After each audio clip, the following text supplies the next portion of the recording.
कैसे हैं? आशा करता हूँ आप सभी अच्छे होंगे और आपकी यूपीएससी की तैयारी अच्छे से चल रही होगी। दोस्तों, आज जो वीडियो हम आपके साथ शेयर करने जा रहे हैं, ये वीडियो आप सभी यूपीएससी की तैयारी करने वाले स्टूडेंट के लिए एक बहुत बड़ी खुशखबरी है। जी हाँ, एक अपडेट, एक न्यूज़ हम आपके साथ साझा करने जा रहे हैं। ये न्यूज़ उन सभी यूपीएससी स्टूडेंट के लिए बहुत ही महत्वपूर्ण हो जाता है जो यूपीएससी की तैयारी में लगे हुए हैं, प्रिपरेशन कर रहे हैं। जी हाँ दोस्तों, जानकर जो न्यूज़ है वो क्या है, हम आपके साथ साझा करेंगे। इससे पहले देखिए, मैं शुरू करता हूं। देखिए, आप हेडिंग कुछ इस तरह से पढ़ पा रहे होंगे कि क्या साल में 2 बार हो सकती है यूपीएससी परीक्षा। ये जो खबर है वो कुछ दिनों पहले, कुछ हफ्तों पहले ये लगातार ट्रेंड में चल रही थी, लेकिन इस पर अभी एक अपडेट आई है। संसदीय समिति, यानी कि हमारी जो संसद है वहां पे संसदीय समिति ने एक सिफारिश की है। सिफारिश क्या है? ये सिफारिश आप सभी स्टूडेंट के लिए जो यूपीएससी की तैयारी कर रहे हैं, आर्ट बैकग्राउंड से आते हैं या फिर मानविकीय विषयों के बैकग्राउंड से आते हैं, मेडिकल इंजीनियर वाले छात्रों का दबदबा यूपीएससी परीक्षा में बढ़ता जा रहा है। उसके मद्देनजर रखते हुए संसदीय समिति ने कुछ फैसले लिए हैं, कुछ सिफारिशें की हैं। ये सारी जानकारी आप सभी स्टूडेंट के लिए बहुत ही महत्वपूर्ण हो जाती है। क्या है, किस तरह से सिफारिशें हैं और क्या डेटा, क्या आंकड़े कहते हैं, वो सारी जानकारी हम आपके साथ साझा करने जा रहे हैं। ठीक है, तो चलिए ज़्यादा समय न लेकर शुरू करते हैं। देखिए, आप देख सकते हैं कुछ इस तरह से पहले जो न्यूज़ है, जो हफ्ते भर पहले जो न्यूज़ थी, वो आपके साथ साझा करते हैं ताकि आप बैकग्राउंड को समझ पाएं, यानी कि क्या चीज़ें संसदीय समिति ने सिफारिश के रूप में कही हैं और ये अगर लागू हो जाता है। देखिए, सरकार, ये जो संसदीय समिति है, सरकार जो मंत्रालय, जो मंत्री, जो संसद, जो आपके प्रतिनिधित्व करने वाले जो सांसद हैं, वो अगर इस तरह की सिफारिशें करते हैं, वो भी तब जब वो जो सिटिंग गवर्नमेंट है, यानी कि जिनकी गवर्नमेंट चल रही है, उनके सांसद इस तरह की सिफारिश करते हैं, तो ये सिफारिश महत्वपूर्ण हो जाती है क्योंकि सरकार उन्हीं की चल रही है। ठीक है, तो चलिए सबसे पहले मैं आपके साथ यहां पे साझा करता हूं। देखिए, लिखा है क्या साल में 2 बार हो सकती है यूपीएससी परीक्षा, संसदीय समिति ने की है सिफारिश।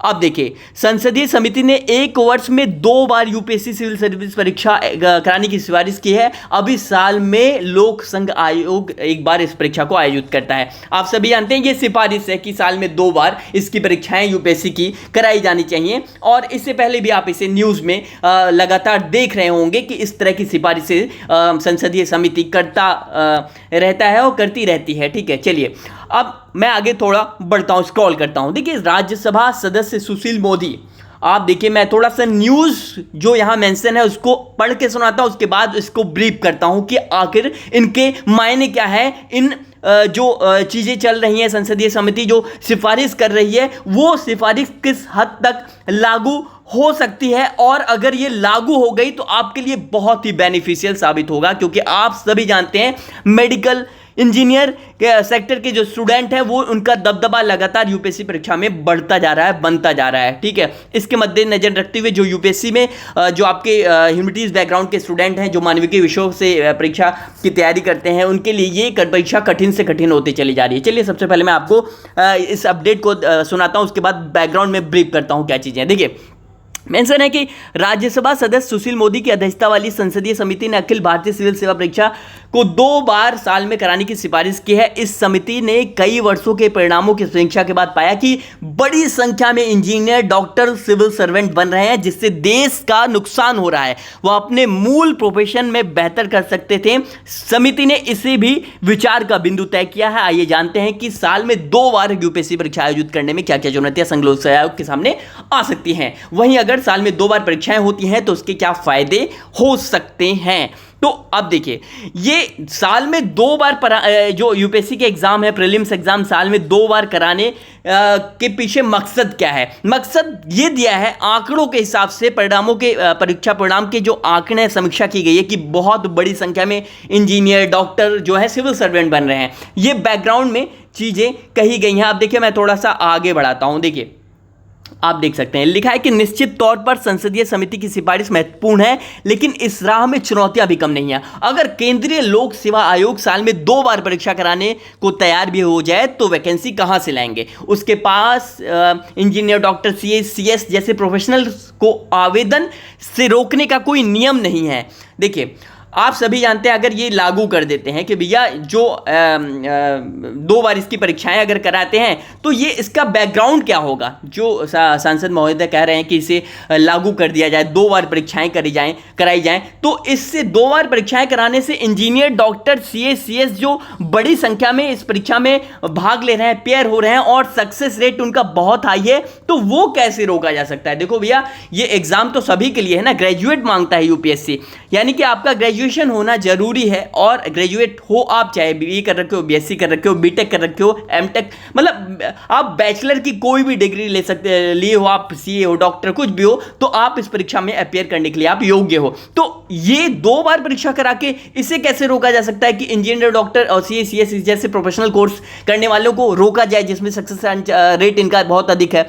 तो ये कैसे, ऐसे ये किस हिसाब से कहा जा रहा है? देखिए, मैं थोड़ा सा स्क्रॉल करता हूं, समय ज़्यादा ना लेते हुए। देखिए, अगर ऐसा करती है सरकार जो संसदीय समिति कह रही है, तो ये देखिए क्या वजह है, आप सभी जानते हैं। देखिए, मैं ये जो 2 बार परीक्षा कराने की बात कही जा रही है, उसके पीछे कारण क्या है, क्यों ऐसा कहा जा रहा है? आप जानते हैं कि जब UPSC की प्रीलिम्स आप परीक्षा पास करते हैं, UPSC प्रीलिम्स परीक्षा आप देते हैं और प्रीलिम्स परीक्षा में आप पास करते हैं, तो फिर मेंस आपका 3-3.5 महीने बाद मेंस होता है। मेंस के बाद आपका फिर क्या होता है, फिर आप मेंस देते हो, मेंस के बाद आपका क्या होता है, मेंस का रिजल्ट आता है कुछ महीनों बाद, 2-3 महीनों बाद, और फिर आपका नियर अबाउट लगभग फरवरी के आसपास में फिर आपका इंटरव्यू शुरू होता है। तो लगभग साइकिल जो है वो पूरे साल भर की चलती जाती है, यानी कि UPSC परीक्षा कराने में, पूरा एक परीक्षा कराने में 1 साल का वक्त लग जाता है। ऐसे में क्या होता है, बहुत बड़ी संख्या में आप स्टूडेंट्स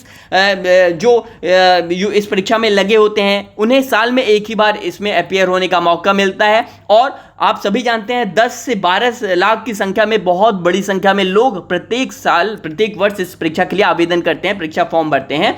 और यानी कि सिर्फ 12 लाख तो फॉर्म भर रहे हैं और तैयारी में तो बहुत बड़ी संख्या में लोग लगे हुए हैं। तो ऐसे में उनका साल बर्बाद होता हुआ चला जाता है। तो यही वजह, एक तो बेनिफिट ये कहा गया, देखिए इसमें मेंशन किया गया है कि संसदीय समिति की सिफारिशों को मानने के लिए केवल संघ लोक सेवा आयोग के नियमों में बदलाव नहीं करना होगा, बल्कि केंद्र सरकार के सभी विभागों, मंत्रालयों को खुद में बदलाव करना होगा। आयोग को अपना ढांचा भी बड़ा करना होगा। इतनी लंबी चौड़ी कवायद का कोई बड़ा बहुत फायदा युवाओं को नहीं होने वाला है। UPSC सिविल सर्विस की जो वैकेंसी है साल के शुरू में निकलती है, वहाँ केंद्र सरकार के विभिन्न आयोगों के मांग और स्वीकृत पदों के आधार पर निकाली जाती है। आयोग ने भर्ती प्रक्रिया पूरी करने में 15 से 17 महीनों का समय लग जाता है। यहाँ पे मेंशन किया गया लगभग 1 साल का समय लग जाता है इस प्रक्रिया को पूरा करने में, यानी कि प्रीलिम्स से लेकर फाइनल सिलेक्शन तक। ठीक है, तो इससे क्या होगा, देखिए आप ये आगे क्या मेंशन किया गया है, देखिए यहां पे किया गया है कि क्या होगा अभ्यर्थी को फायदा। देखिए, हाल के, अगर ये लागू हो जाता है तो आपको क्या फायदा होगा। हाल के वर्षों में हर साल 8 से 1200 के बीच वैकेंसी आ रही है। इसके लिए प्री एग्जाम में 10 लाख से ज्यादा आवेदक सामने आते हैं। हालांकि ये सब एग्जाम देने सेंटर नहीं पहुंचते हैं। ऐसे में अगर केंद्रीय कानून मंत्रालय साल में 2 बार वैकेंसी मांगना शुरू कर दे और आयोग 2 बार एग्जाम को सहमत भी हो जाए, तो अभ्यर्थियों को इससे बहुत ज्यादा फायदा नहीं मिलने वाला। वही मैंने बात कही, ठीक है। लेकिन अगर देखिए ये आंकड़े जो है वो देखिए, इस पे कहा गया है, देखिए मैं मेन जो है इसमें कहा गया कि दिल्ली विश्वविद्यालय के शिक्षक अभिषेक सिंह कहते हैं कि BTech, MBBS, BMS, BHMS, BA, BCom, BSc, BBA, BORC, BDS जैसी सभी डिग्रियां स्नातक की हैं। फिलहाल इन्हें आवेदन से रोकने का कोई नियम देश में नहीं है। यानी वही कहा गया है ना कि अगर भैया डॉक्टर इस परीक्षा में ज़्यादा सेलेक्ट हो रहे हैं, इंजीनियर इस परीक्षा में ज़्यादा सेलेक्ट हो रहे हैं, UPSC परीक्षा पास करके सिविल सर्वेंट बन रहे हैं, तो आपके पास क्या कोई नियम है कि MBBS वाला, BMS वाला, BHMS वाला, BA, BCom, BSc ये वाला जो है वो UPSC की परीक्षा में अपियर नहीं होगा? क्या आपके पास कुछ है इस तरह की डिग्री? डिग्री तो UPSC साहब कहता है आपके पास सामान्यतः स्नातक की डिग्री हो, यानी कि आपका ग्रेजुएशन कंप्लीट होना चाहिए, किसी भी फील्ड में हो, किसी भी सेक्टर में आपका ग्रेजुएशन कंप्लीट होना चाहिए, ठीक है। तो कुल मिलाकर कहने का अर्थ है कि संसदीय समिति ने जो सिफारिश की है, सिफारिश के जो आधार है वो समझ में नहीं आ रहा है। मायने तो समझ में आते हैं कि बहुत बड़ी संख्या में ह्यूमैनिटीज के सब्जेक्ट के जो बैकग्राउंड वाले स्टूडेंट हैं, यानी कि मानविकीय विषय, जो आर्ट्स करते हैं, आर्ट से पढ़ाई कर रहे हैं, या फिर जो बच्चे प्रोफेशनल कोर्स वाले नहीं हैं, उनको फ़ायदा नहीं मिल रहा है as compare to MBBS, BTech, और BHMS और भी जो प्रोफेशनल कोर्स हैं, CA, CS, तो इनको फ़ायदा अधिक मिल रहा है, एज ज़्यादा मिल रहा है। तो इसको रोकने के लिए क्या कोई कानून है? कुछ कानून अभी नहीं है। तो इसका आधार देखिए, बात तो बिल्कुल सही है कि इंजीनियर और जो आपके डॉक्टर्स हो गए, इस तरह के बैकग्राउंड वाले तो बहुत अपीयर हो रहे हैं और ये सिलेक्ट भी हो रहे हैं, लेकिन अब इस पर काबू पाने के लिए, क्या इसको न्याय देने के लिए, क्या सरकार के पास या फिर आयोग समिति जो सिफारिश की है उसके पास कोई पुख्ता आधार है, पुख्ता सॉल्यूशन है जिससे इस पर लगाम लगाई जा सके और मानविकीय विषयों के स्टूडेंट, जो जैसे BA, BSc, इस तरह के जो स्टूडेंट हैं, जो मतलब प्रोफेशनल कोर्स वाले नहीं, जो नॉन प्रोफेशनल कोर्स वाले हैं, जो हाशिए पर चले गए हैं, यानी कि जो हाशिए पर चले गए हैं, उनको मुख्य धारा में, परीक्षा की मुख्य धारा में लाने के का जो यहाँ पे बात कही गई है, आयोग ने कही है, उसके पीछे क्या लॉजिकल बैकग्राउंड है, तो अभी फिलहाल ऐसा कुछ दिखता नजर नहीं आ रहा है। लेकिन बात बिल्कुल सही है, जो संसदीय समिति ने सिफारिश की है 2 साल कराने की, वो सरकार कर सकती है, काफ़ी चेंजेस लाने पड़ेंगे, ठीक है। आधार देखिए, आधार क्या बनाया गया? देखिए, संसदीय समिति की रिपोर्ट का आधार साल 2011 से लेकर साल 2020 तक के सिविल सर्विस परीक्षाओं के परिणाम के आधार पर बनाया गया है। इसके मुताबिक इन 10 वर्षों से सिविल सेवा के लिए सर्वाधिक इंजीनियर चयनित हुए हैं। नंबर दूसरे पद मानविकी यानी ह्यूमैनिटीज वाले युवाओं को मिला है, लेकिन मेडिकल, मतलब कहने का मतलब यह है कि जो बीटेक, और वही बात बार बार दोहराई गई है, तो कहने का मतलब यह है कि देखिए, इससे जो संसदीय समिति ने सिफारिश की है उससे मानविकीय विषयों के स्टूडेंट को क्या फायदा होगा? हाँ, ये जरूर फायदा होगा कि मान लीजिए साल में 2 बार परीक्षाएं आयोजित की जाएंगी, तो आपको 2 बार यहाँ पे मौका मिल जाएगा बैठने का, किसमें? एग्जाम में बैठने का, ठीक है। लेकिन सीटें भी तो भैया 1000 या 1200 ही आ रही हैं, मतलब मान लेते हैं मोस्ट हाईएस्ट 1000-1100 के आसपास आ रही हैं, तो इनको जो 1000-1100 आ रही हैं वो साल में एक ही बार तो आती हैं। अगर 2 बार कराएंगे तो 550-550, यानी कि 2 बार में आधा आधा डिवाइड करके कराएंगे, तो सीटें तो कम हो ही जाएंगी। तो कहने का मतलब यह है कि एक अच्छी सिफारिश है, हेल्दी, यहाँ पे गवर्नमेंट ने, जो संसदीय समिति ने एक अच्छी सिफारिश की है, लेकिन ये कब तक लागू होगा, क्या लागू होगा, लागू होगा भी कि नहीं, ये देखना बिल्कुल भविष्य की बात है। लेकिन अभी जो रिपोर्ट प्रस्तुत की है वो बिल्कुल सही है कि आप जो ह्यूमैनिटीज बैकग्राउंड के स्टूडेंट हैं उनको यहाँ पे क्या हो रहा है? घाटा हो रहा है, और इंजीनियरिंग और अदर जो बैकग्राउंड वाले स्टूडेंट हैं यहाँ पे सक्सेस रेट उनका बहुत हाई हो गया है, ठीक है। तो भैया आपने क्या करना है, सीसेट वाला मामला भी इसी में सामने आ रहा है कि सीसेट को इतना पेचीदा बना दिया गया है कि सीसेट अब भैया वही कैट वाले लेवल पे, आप वही प्रोफेशनल कोर्स वाले जो बच्चे हैं उनको बढ़त यहाँ सीसेट में मिल रही है, और जब सीसेट यानी कि प्रीलिम्स में ही फेल हो रहे हैं तो मेंस का कोई सवाल ही नहीं। तो कहने का मतलब वही है, ओवरऑल कंक्लूजन यही है कि संसदीय समिति इस तरह की अगर सिफारिशें करती है तो वेल एंड गुड, अच्छी सिफारिश है।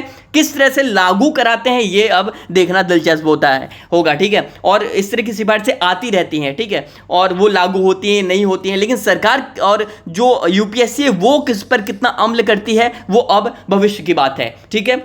तो ये सारी जो अपडेट थी वो आपके साथ हमने साझा की, और इस वीडियो को अधिक से अधिक लाइक करें। हाँ, कमेंट सेक्शन में ये जरूर बताएं कि क्या सीसेट, इस बार का जो सीसेट का पेपर था UPSC के, वो किस हिसाब से आप लेते हैं, क्या बदलाव होनी चाहिए, जो समिति ने सिफारिश की है क्या उसमें बदलाव होने चाहिए? कमेंट सेक्शन में आप जरूर अपनी राय देना ना भूलें, और इस वीडियो को अधिक से अधिक लोगों तक शेयर करें। चलिए, तब तक के लिए बहुत बहुत धन्यवाद।